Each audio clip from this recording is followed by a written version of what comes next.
छत्रपती संभाजीनगरचे खासदार संदीपान भुमरे आपल्याबरोबर आहेत। भुमरे साहेब, आदित्य ठाकरे यांचा दौरा काल तुमच्या पैठण विधानसभा मतदारसंघामध्ये झालेला आहे। कसा प्रतिसाद होता? एकंदरीत भाषण आणि या सगळ्या गोष्टीवर तुमची काय प्रतिक्रिया आहे? काल आदित्य ठाकरे यांचा दौरा तसा हा जिल्ह्यात होता, पण काल पैठणला त्यांचा दौरा होता आणि तुमच्या माध्यमातून मी हे सगळं बघितलेलं आहे। तर काल त्यांच्या दौऱ्यात आपण बघितलं असेल प्रतिसाद। आता मला सांगायचं त्यांची ही 4थी-5वी चक्कर पैठणमध्ये, पण त्यांना आतापर्यंत पैठणला कुठलाही प्रतिसाद मिळाला नाही। आणि काल त्यांचा दौरा असताना त्यांच्यातच काल किती वाद झाला हे आपण सगळ्यांनी बघितलं असेल।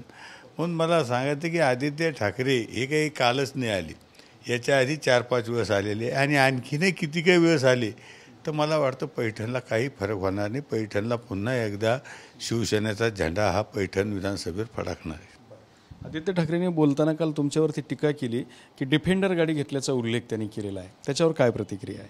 आता गाड्या कोणाकडे नाही, गाड्या सगळ्याजवळ आहे। आता कोण असा व्यक्ती आहे की त्याच्याजवळ गाडी नाही आणि हे कोणते गाड्या घेऊन फिरते? हे काही इंडिकामध्ये फिरते का? मला हे सांगा, हे इंडिकामध्ये फिरते? आमच्यासारख्या गरीब माणसांना फिरू नये का? नाही, शेतकऱ्याच्या मुलांना फिरू नये का? यांनीच फिराव का?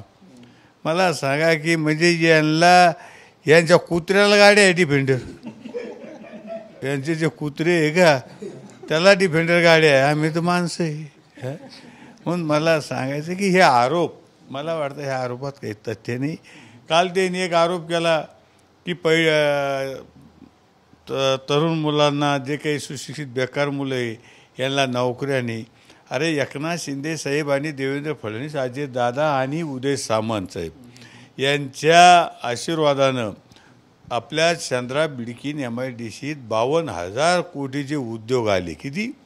52। यांना हे सुद्धा माहीत नाही की किती उद्योग येऊ राहिले, किती मुलांना नोकऱ्या लागणार आहे। आणि यांच्या काळात यांनी सांगावं किती कंपन्या आणल्या, किती उद्योग यांनी आणण्यासाठी प्रयत्न केला। हे आदित्य ठाकरेला काही माहिती नाही। आदित्य ठाकरे नुसतं संवाद करीत फिरवतो। काय त्याचं? आदित्य ठाकरेला काही माहिती आहे का? शेतकऱ्याचे प्रश्न माहिती आहे का? आदित्य ठाकरेला मी 2.5 वर्ष त्याला 10 वेळेस पत्र दिलेले आहे की पैठणला, संभाजीनगरला वेळ द्या आम्हाला, आपल्याकडे महत्त्वाचं खातं आहे पर्यटन खातं, एक बैठक लावा। एक बैठकसुद्धा लावली नाही। सत्ता गेल्यावर फिरू राहिले, यांना कोणी विचारित नाही। आणि तुम्हाला सांगतो की हे जे काही आरोप केले, गाडी, त्याच्यानंतर घर बांधलं, आता शिरसाटनं घर बांधू नये, यांनीच घर बांधावं। म्हणून मला सांगायचं की आता घर झालं, गाडी झालं, हे कॉमन विषय झालेले। शासनच घर बांधायला पैसे देतं आणि गाड्या ह्या सगळ्या जणांजवळ, कोणाकडे गाडी नाही। कोण असा ह्या जगात माणूस आहे की त्याच्याकडे गाडी नाही काय? म्हणून मला सांगायचं हे काही आरोप, मला वाटतं ह्या आरोपात काही तथ्य नाही। त्यांनी हे सांगा भुमरेंना हे काम केलं नाही, भुमरेंना 5 वर्ष मंत्रिपद असताना काम केलं नाही, पालकमंत्री असताना काम केलं नाही। हे गाडी घेऊ, हे काही चिल्लर गोष्ट आहे? कोणती गाडी घेऊन फिरणं? आणि गाडी का फिरू नये? शिवसैनिकांना गाडी घेऊन फिरू नये? शिवसैनिकांना त्या गाडीत बसू नये? यांनीच बसाव, उद्धव ठाकरेच्या पोरांनीच बसाव। मी तर सांगितलं उद्धव साहेबाचे कुत्रे डिफेंडरमध्ये फिरते। मग मला सांगा, हे काही आरोप नाही, ह्या आरोपावर काही आम्ही काही तिकडे लक्ष देत नाही।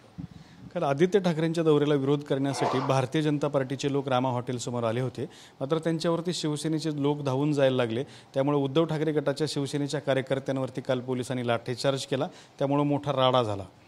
कालचा जो प्रकार आहे ते तुमच्या TV9च्या माध्यमातूनच मी बघितला, पण काल मी कामात व्यस्त होतो। काल माझ्याकडं ऑफिसला सकाळपासून तर रात्रीच्या 9:30 वाजेपर्यंत जनता होती, त्याच्यामुळे मी काही जास्त तिकडं बघितलं नाही। पण आपल्या माध्यमातून घरी गेल्याच्या नंतर मी TV9च्या माध्यमातून बघितलं, माहिती घेतली। तर मला सांगायचं की हा प्रकार असे व्हायला नाही पाहिजे। परवा आपले देशाचे पंतप्रधान नरेंद्र मोदी साहेब आले, आपण त्यांचं स्वागत केलं पाहिजे। तिसऱ्यांदा पंतप्रधान झाले, तर अशा वेळेस आपण सुद्धा थोडा संयम पाळला पाहिजे आणि यांनी सुद्धा संयम पाळला पाहिजे, सगळ्यांनी संयम पाळला पाहिजे। कोणत्याही पक्षाचा नेता आला तर आपण सगळ्यांनी संयम पाळून त्यांचे काय विचार आहे, काय नाही ते आपण ऐकले पाहिजे। आता पैठण विधानसभेचा उमेदवार कोणाशी चर्चा सुरू झाली आहे? ठाकरे गटामध्ये 2-3 नवीन चेहरे त्यांनी घेतलेले आहेत, त्यांना उमेदवारी देण्यात त्यांच्यामध्ये सध्या रस्सीखेच सुरू आहे. तर तुमचा उमेदवार कोण? काही तुमचे जे समर्थक कार्यकर्ते आहेत ते तुमच्या मुलाचं विलास भुमरे यांचं नाव घेत आहेत, तर कोण उमेदवार? आमचा उमेदवार धनुष्यबाण. आमचा उमेदवार आहे ते धनुष्यबाण आहे. आणि एकनाथ शिंदे साहेब ज्याला उमेदवारी देतील तो आमचा उमेदवार आहे. पण मात्र तुम्हाला सांगतो की इथं धनुष्यबाणच जिंकणार आहे आणि माझा रेकॉर्ड तोडणार आहे. कोणाचा 6 वेळेस मी विधानसभेला 30 वेळेस म्हणजे 30 वर्ष मी उभा राहिलो. माझ्यापेक्षा ह्या वेळेस जर जास्ती मतानं जर सीट नाही निवडून आलं तर मला विचारा. म्हणजे विलास भुमरे तुमच्या मतांचं रेकॉर्ड तोडणार? ठीक आहे, विलास भुमरे असून द्या, कोणी असून द्या, एकनाथ शिंदेसाहेब ज्याला उमेदवारी देतील तो सगळ्यात जास्त मतांनी निश्चित निवडून आल्याशिवाय राहणार नाही.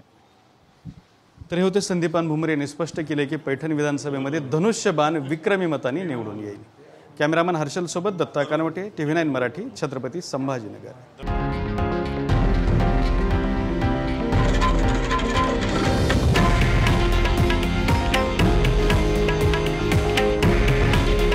हे आहे देशातील नंबर 1 न्यूज नेटवर्क आणि आपण पाहत आहात TV9 मराठी. काळजी तुमची, हित महाराष्ट्राचं.